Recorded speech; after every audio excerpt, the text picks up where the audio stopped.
जो भूमिका बाबा साहब अंबेडकर की थी दलितों के लिए, वंचितों के लिए, महिलाओं के लिए, वही भूमिका गांधी की सवर्णों के लिए थी। आजकल के बच्चे जो हैं, महिलाएं यहाँ तक कि पुरुषों का तो छोड़ दीजिए, इंस्टाग्राम पर वो देख क्या रहे हैं, टिकटॉक, और बहुत सारे ऐसे लोग हैं जो आजकल वो मनोरंजन के लिए खुद बनाने भी लगे हैं। आजकल इन नौजवानों का नायक वो एल्विश यादव हो रहा है। एक और लड़की यहीं कानपुर से है। ये क्यों किया जा रहा है? ये जानबूझ करके एक और लड़की, जब गाँव जाओगे तो वो जो बर्तन मांजने वाली माँ है, वो जो हलवाई करके लौट रहा पिता है, वो ये देखेगा कि हमारा बच्चा भी कलेक्टर बन सकता है। जो लोग कानपुर देहात से निकल करके कानपुर शहर में नौकरी करने के लिए आ गए हैं,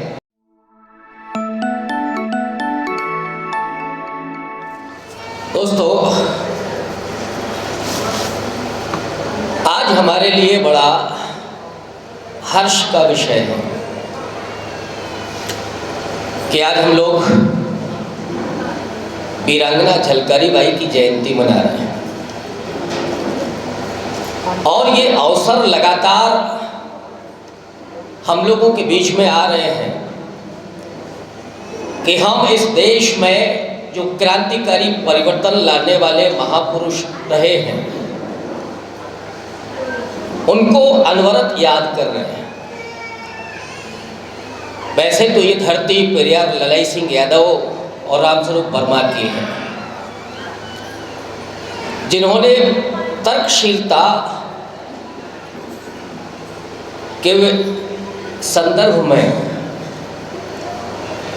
जो धार्मिक पाखंडवाद है उसका तीखा विरोध किया। महात्मा बुद्ध से लेकर के और बाबा साहब अंबेडकर तक उन तमाम महापुरुषों को हम सब निरंतर याद कर रहे हैं,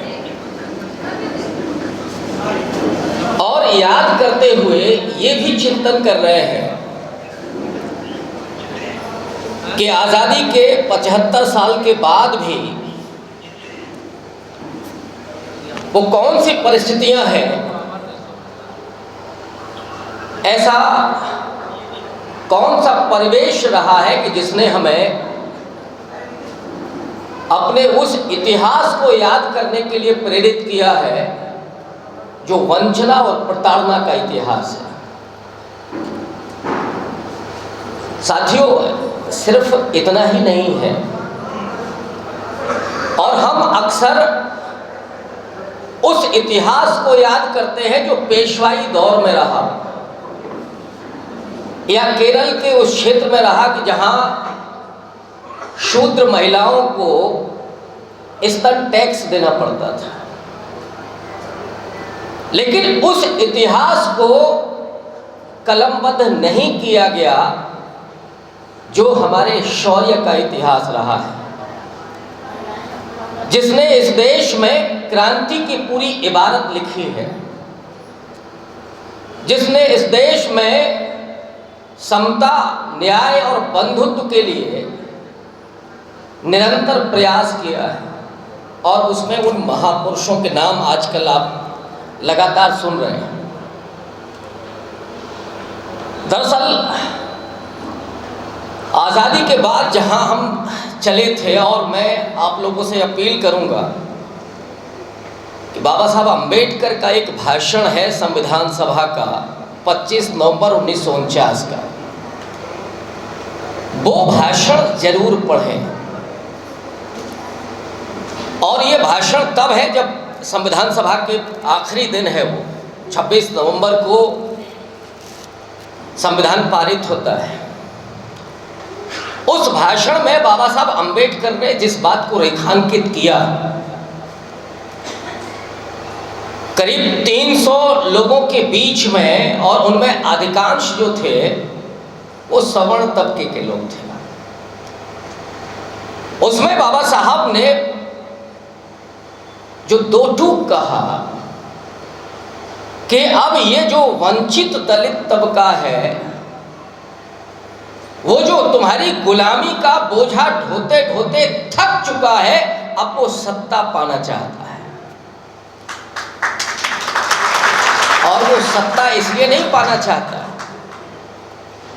कि वो सत्ता में आने के बाद किसी के साथ अन्याय करेगा। वो सत्ता इसलिए पाना चाहता है क्योंकि उसके साथ जो सदियों से अन्याय होता रहा है, उस अन्याय को वही मिटा सकता है। जो गांधी और बाबा साहब के बीच का अंतर्द्वंद है, वो अंतर्द्वंद केवल इसी बिंदु पर है। मैं थोड़ा सा अलग ढंग से सोचता रहा हूं। बहुत सारे साथी इस सभा में होंगे जो वाम सेट से जुड़े रहे होंगे। उनके दृष्टिकोण में गांधी खलनायक हैं, लेकिन मैं मानता हूं कि गांधी खलनायक नहीं है, गांधी सिर्फ प्रतिनायक है।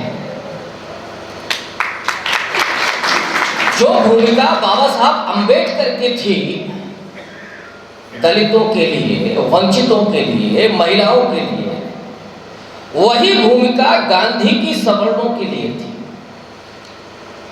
और गांधी को जब आप पढ़िए तो थोड़ा सा 1932 के बाद पढ़िएगा। हमारी समस्या ये है कि हम 30-32 तक पढ़ते हैं और उसके बाद गांधी अंबेडकर को देखना ही नहीं चाहते। गांधी वहां अंबेडकर से प्रेरित हो रहे हैं और ये हमारे लिए फक्र की बात है। वो जो लोहिया ने कहा था, हमारे बीच में वो प्रतिभावान छात्र हैं, लोहिया ने बहुत स्पष्ट कहा था कि जो मेरिट है, मेरिट से अवसर नहीं मिलते बल्कि अवसर से मेरिट तय होती है। जो लोग लगातार मेरिट को लेकर के बहुजन समाज पर सवाल खड़े करते रहे हैं, वो भूल जाते हैं कि बाबा साहब अंबेडकर जो 20वीं शताब्दी के सबसे मेरिटोरियस व्यक्तित्व के रूप में भारत में है,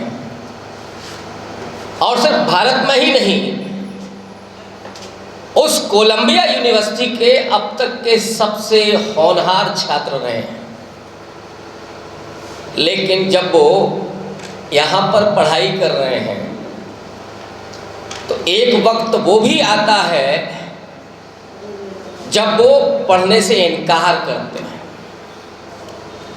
स्कूल छोड़ना चाहते हैं। और क्यों छोड़ना चाहते हैं? क्योंकि स्कूल में जब वो जाते हैं तो जिस तरह से उनको बिठाया जाता है, वो सवाल नहीं कर सकते, वो सवालों के जवाब नहीं दे सकते।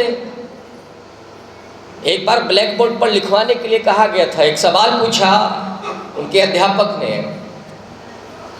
जवाब किसी बच्चे को नहीं आ रहा था। उस भीमा ने कहा कि मुझे आता है।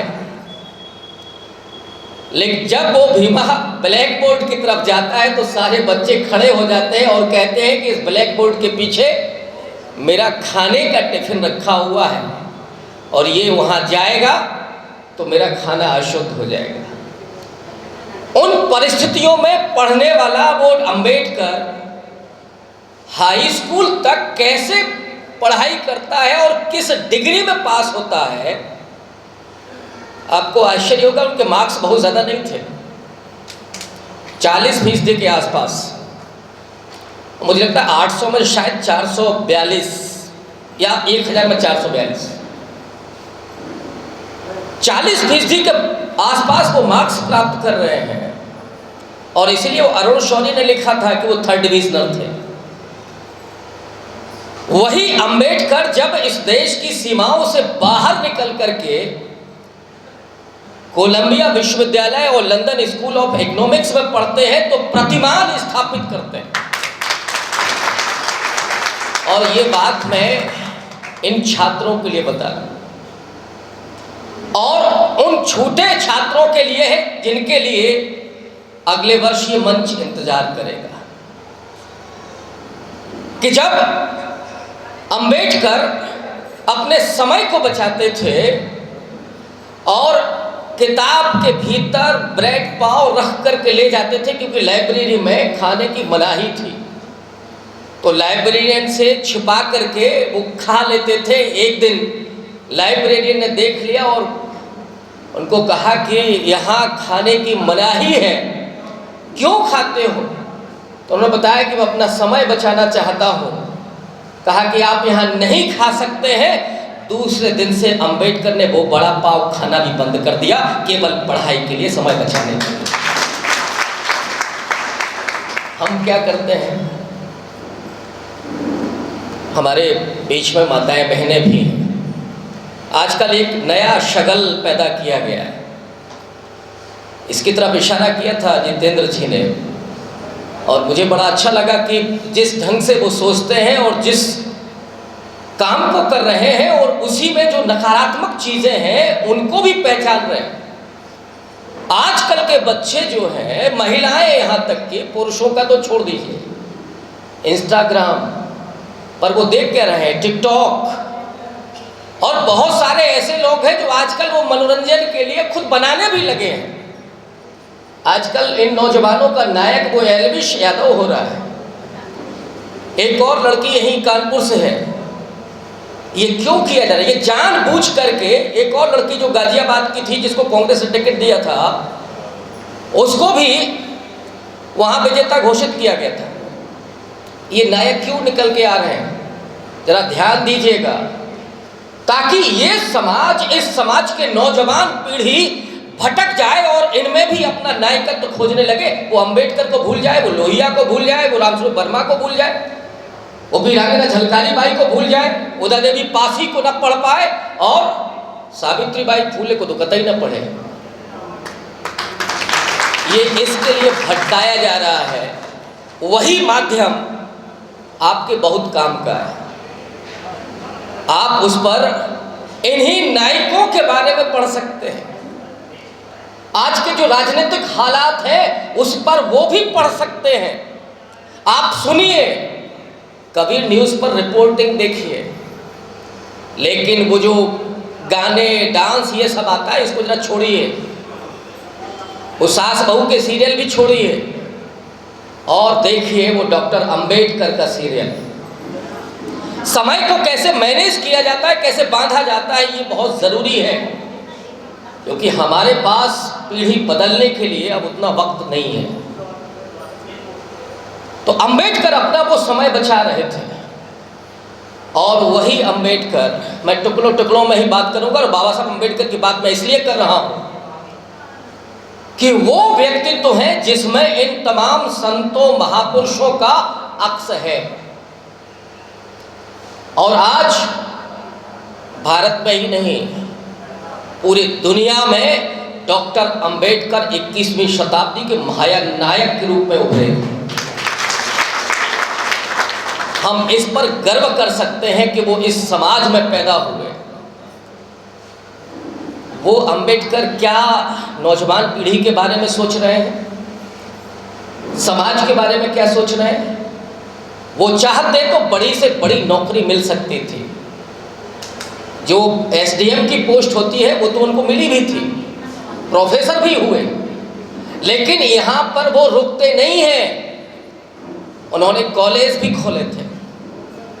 और वो अंबेडकर जब आगे बढ़ते हैं तो इंडिया आते हैं, फिर पढ़ाई करने के लिए जाते हैं। वो आप लोगों ने पढ़ा भी होगा, और जो जिन्होंने नहीं पढ़ा है तो पढ़ लीजिएगा, क्योंकि बाबा साहब अंबेडकर के बारे में मैं घंटों बात कर सकता हूँ। वो जब दोबारा लौट करके जाते हैं, उनके 4 बच्चे शहीद हो गए। किसके लिए? हमारे लिए, हमारे बच्चों के लिए। जो बड़ा बेटा उनका है, जब वो बीमार है, रमाबाई अंबेडकर ने उनको यहाँ से तार भेजा कि कुछ पैसा हो तो भेज दो, वो बीमार है, बड़े बेटे का इलाज कराना है। बाबा साहब अंबेडकर खुद ही बहुत मजबूरी में थे। उन्होंने तार वापस भेजा और कहा कि हमारे पास भी पैसा नहीं है, अगर बेटा जाता है तो उसको खुशी से विदा कर देना चाहिए। कोई पिता, कोई माँ अपने सबसे बड़े बेटे को क्या ऐसे विदा कर सकते हैं कि अगर हम इलाज नहीं करा सकते तो उसको जाने देना चाहिए। वो अंबेडकर भारत आकर के इस देश के लोगों के, अपने लोगों के लिए वो तमाम नौकरियां कुर्बान करते हैं। वो अपना जीवन बहुत ऐशो आराम के साथ जी सकते थे, हालांकि पल पल की जो प्रताड़ना थी वो उससे दूर जाकर के कहीं विदेश में नौकरी कर सकते थे, लेकिन इस समाज के लिए वो लगातार खड़े होते हैं। मैं जहाँ गांधी को लेकर के आ रहा था, सबसे बड़ा जो मुद्दा था वो गांधी के साथ यही था कि मैं इस समाज का प्रतिनिधि हूँ, मैं जानता हूँ कि इस समाज के दुख दर्द क्या है, इस समाज की अपेक्षाएं क्या है, इस समाज की समस्याएं क्या है, मुझसे ज़्यादा कोई नहीं जानता। लेकिन गांधी उस हम हरिजन आंदोलन के जरिए चाहते थे कि छुआछूत खत्म हो जाए तो समस्या दूर हो जाएगी। फिर पूना पैक्ट हुआ और भी बहुत सारी चीज़ें हुई। आज़ादी के समय संविधान सभा में गांधी लेकर के आते हैं, इसलिए मैं कहता हूँ कि थोड़ा सा गांधी को, नेहरू को भी समझने की ज़रूरत है। गांधी ने नेहरू को कह करके भेजा था कि आप बाबा साहब अम्बेडकर के घर जाएंगे और उनको लेकर के आएंगे संविधान सभा में। खुद बाबा साहब जाना चाहते थे और उस भाषण में जो 25 नवंबर 1949 का है, उसमें बाबा साहब ये स्वीकार करते हैं कि मैं संविधान सभा में आना चाहता था अपने समाज के लिए, लेकिन मुझे खुशी है कि प्रारूप समिति में मुझे रखा गया, फिर बाद में अध्यक्ष बनाया गया। लेकिन उन्होंने कहीं समझौता नहीं किया। और वही बाबा साहब अम्बेडकर जब उस नौजवान पीढ़ी को देखते हैं कि अब आरक्षण के जरिए, शिक्षण संस्थानों के जरिए वो आगे बढ़ेगा, और जहां आगरा में उन्होंने कहा कि हमारे समाज के पढ़े लिखे लोगों ने हमें धोखा दिया। जरा इसको भी ध्यान रखिएगा कि कभी बाबा साहब के इस तरह के कोटेशन को लेकर के पूरे समाज को मत कोसिएगा। बाबा साहब को गुस्सा बहुत आता था और इसे गुस्सा उनकी बिल्कुल जायज़ थी कि जिस समाज के लिए वो लगातार खड़े हुए थे वो कभी कभी गड़बड़ कर जाता था। और जो लोग यहाँ नहीं आए हैं उनसे भी नाराज़ मत होइएगा, क्योंकि सामाजिक बदलाव हो या राजनीतिक बदलाव ज़्यादा से ज़्यादा 10% लोग करते हैं, 90% लोग हमेशा सोए रहते हैं। और वो सिर्फ इस समाज के ही नहीं, आपको कई बार चिंता होती है कि मेरी जाति के व्यक्ति बड़े मक्कार हैं, बहुत सोए हुए हैं। हर जाति के लोग यही कहते हैं, और सच्चाई ये है कि उसमें जागे से उतने ही होते हैं, इसलिए उसकी चिंता नहीं करनी। जो जागे हैं उनको काम करने की ज़रूरत है और वही समाज को आगे लेकर के जाते हैं। मैं एक और प्रसंग सुनाऊंगा डॉक्टर अंबेडकर का। बचपन के आसपास की बात है, एक नौजवान दलित ICS परीक्षा पास करके, अरे IAS हुआ था, उसको बुलाया अंबेडकर ने। तो उसको लगा कि शायद अब मुझसे कुछ चंदा वंदा मांगेंगे। तो हो जाता है, बाबा साहब अखबार पढ़ रहे थे, तो उसने कहा कि आपने मुझे बुलाया था। हम कहा हाँ बुलाया है। उन्होंने कहा कि अच्छा गाँव जाते हो? उसका हाँ जाता हूँ। अच्छा थोड़ा ज़्यादा जाया करो, और जो कार मिली है जरा उसमें बैठ करके जाया करो। अब बाबा साहब अपना चुपचाप अखबार पढ़ने लगे। अब उसने सोचा कि आगे कुछ बात करेंगे, कहा कि आपने बुलाया था? कहा कि नहीं मैंने बुलाया था, वो मैंने कह दिया। मैंने जो कहा उसको जरा ध्यान दीजिएगा कि जब गांव जाओगे तो वो जो बर्तन मांजने वाली माँ है, वो जो हलवाई करके लौट रहा पिता है, वो ये देखेगा कि हमारा बच्चा भी कलेक्टर बन सकता है। जो लोग कानपुर देहात से निकल करके कानपुर शहर में नौकरी करने के लिए आ गए हैं, अच्छे पदों पर हैं वो भी थोड़ा निकला करें और बढ़िया गाड़ी वाड़ी में जाया करें, ताकि वो जो हमारे समाज का व्यक्ति है जिसका आत्मसम्मान छलनी किया जा रहा है वो भी सोचे कि हमारा बच्चा, हमारा भाई, हमारी बेटी भी ये हो सकते हैं। तो वो प्रेरणा देना बेहद ज़रूरी है। अब मैं आता हूँ थोड़ा मूल मुद्दे पर। वैसे पेशे से अध्यापक हूँ तो 50 मिनट तक समझ में नहीं आता है, इसलिए जब ज़्यादा लगे तो मुझे टोक दीजिएगा। हम लोग कई बार ये सवाल करते हैं कि बाबा साहब का मिशन हमें पूरा करना है, लेकिन हमारे जेहन में ये सवाल नहीं आता है कि वो मिशन है क्या और अधूरा क्या रह गया। वही मान्यवर कांशीराम के बारे में भी कहा जाता है। और ये उत्तर प्रदेश तो मान्यवर कांशीराम की कर्मभूमि है, और ये एरिया तो खास करके मैं कांशीराम जी को उनके सामाजिक कार्यों की वजह से ज़्यादा याद कर रहा हूँ, वो राजनीति की वजह से नहीं। केवल जो इतिहास के नायकों को निकाल करके लाए हैं कांशीराम, वो पहले नहीं हुआ था। वीरांगना झलकारी बाई से लेकर के उदा देवी पासी तक जिस व्यक्तित्व ने हमें इनसे रूबरू कराया उनका नाम कांशीराम है। ऐसा नहीं है कि उन नायकों के बारे में जानकारी नहीं थी, कुछ लोगों को थी, लेकिन उन्हें जननायक के रूप में लोगों तक पहुंचाने का काम मान्यवर कांशीराम ने किया, और वहीं से वो क्रांति पैदा होती है, वो पूरा आंदोलन खड़ा होता है। क्योंकि जिसका अपना इतिहास नहीं होता वो अपना भविष्य भी नहीं बना सकते। मान्यवर साहब ने इस बात को समझा था और इसलिए उस इतिहास को निकाल करके वो ले आए थे। और मैं इसीलिए जानबूझ करके वीरांगना झलकारी बाई को या उदा देवी पासी को केवल बहुजन नायिका नहीं कह रहा हूं। वो नायक नायिका तो इस पूरे देश के हैं, हमारे लिए प्रेरणा के स्रोत हैं।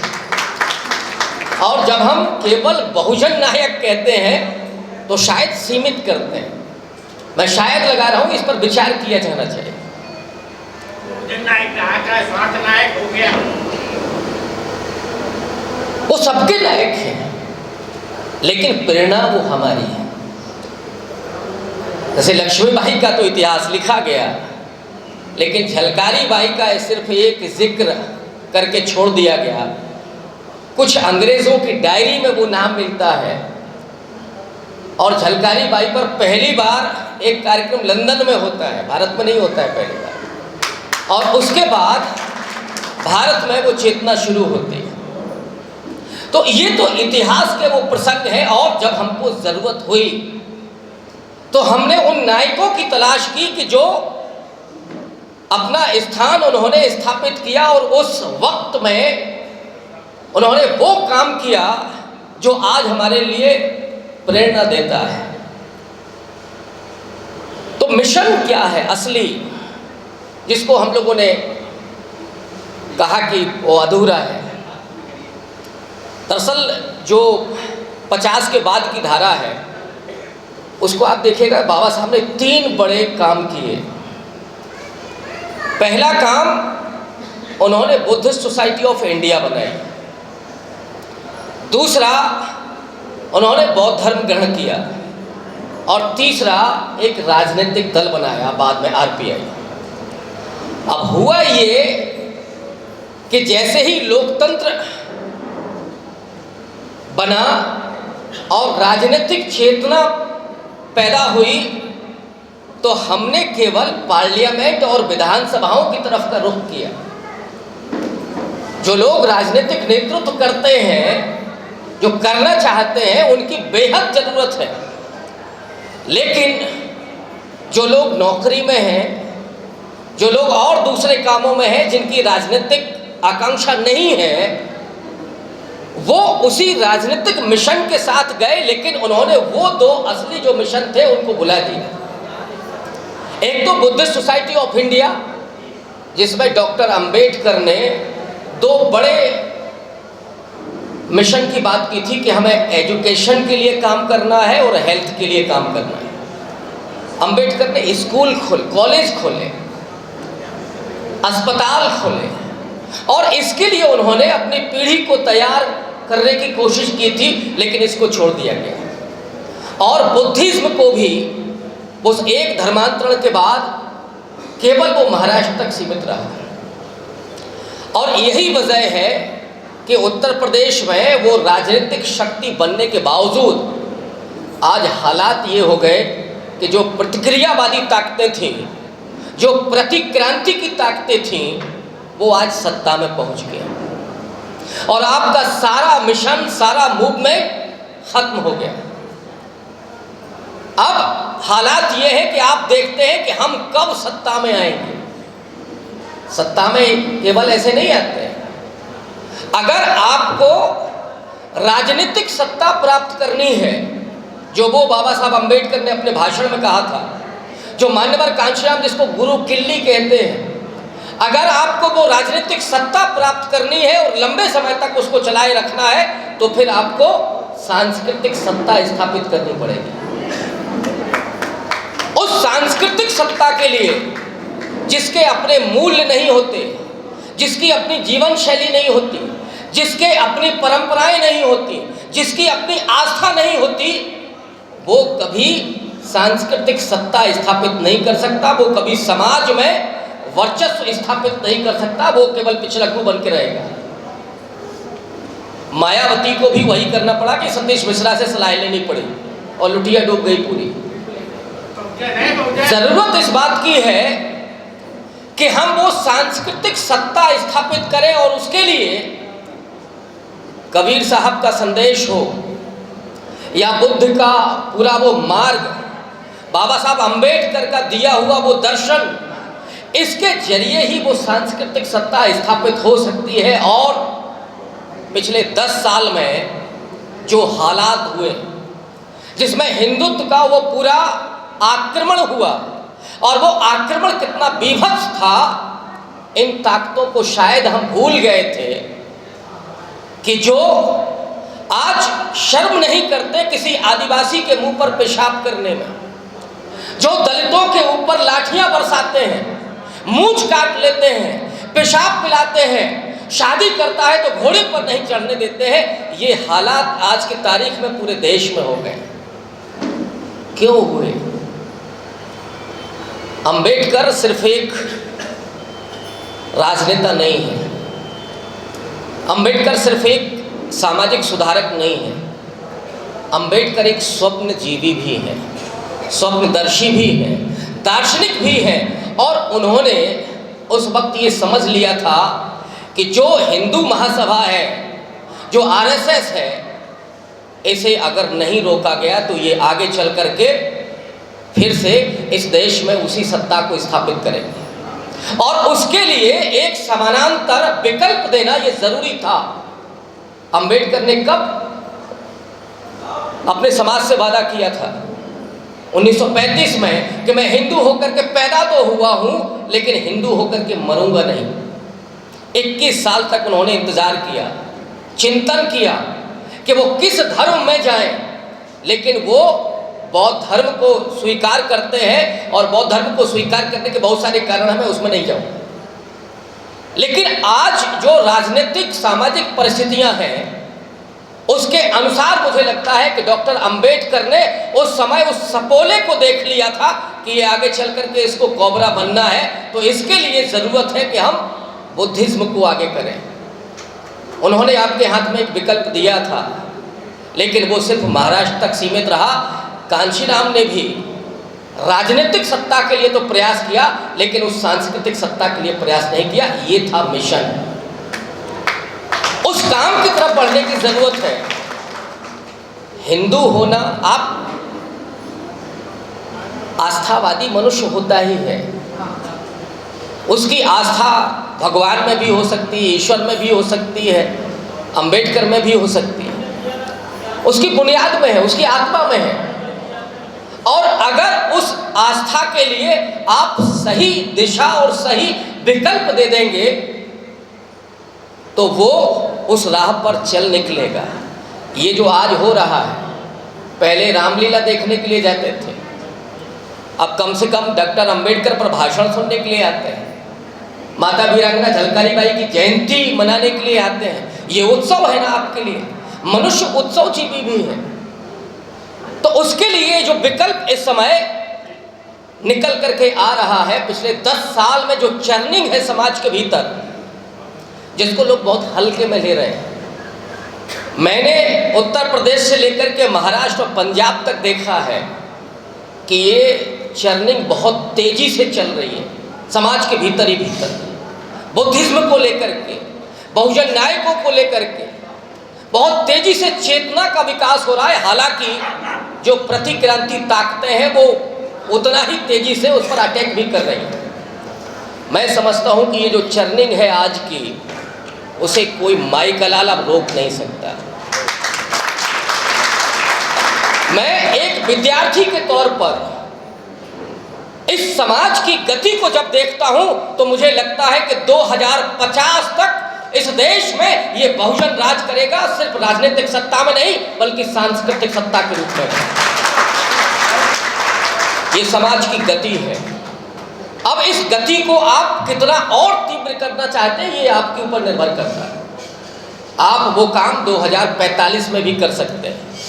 थोड़ा अगर शिथिल हुए, कहीं राजनीतिक सत्ता बीच में आ गई, तो फिर अगर जरा भी आलस्य किए तो हो सकता है कि 55 हो जाए। लेकिन जो चर्निंग चल रही है उसे अब कोई रोक नहीं सकता, क्योंकि इस देश ने एक बड़ा मिडिल क्लास पैदा कर दिया है।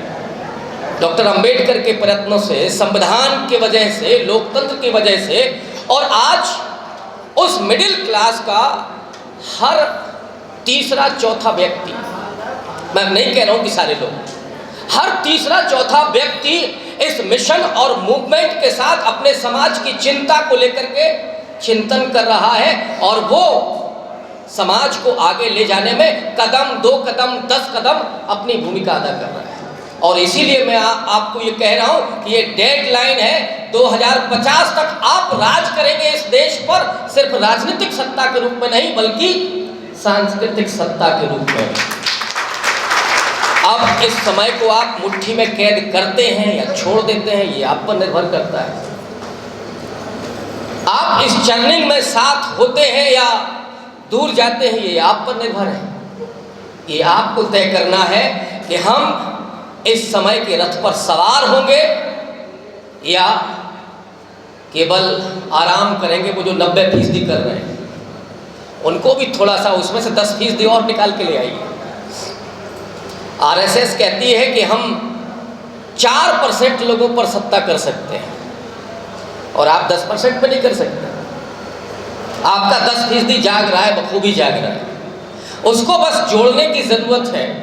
और ये जो हमारे महापुरुष हैं, ये जो हमारे नायक हैं, उनकी भूमिका तो पूरे देश के लिए थी, देश के निर्माण के लिए थी, लेकिन प्रेरणा वो हमारे हैं। अगर निरंतर हम इस मिशन पर काम करते रहे, इस मोड पर काम करते रहे, तो फिर आपका भविष्य भी लिखा जाएगा और आप इतिहास में भी दर्ज होंगे। बहुत बहुत शुक्रिया।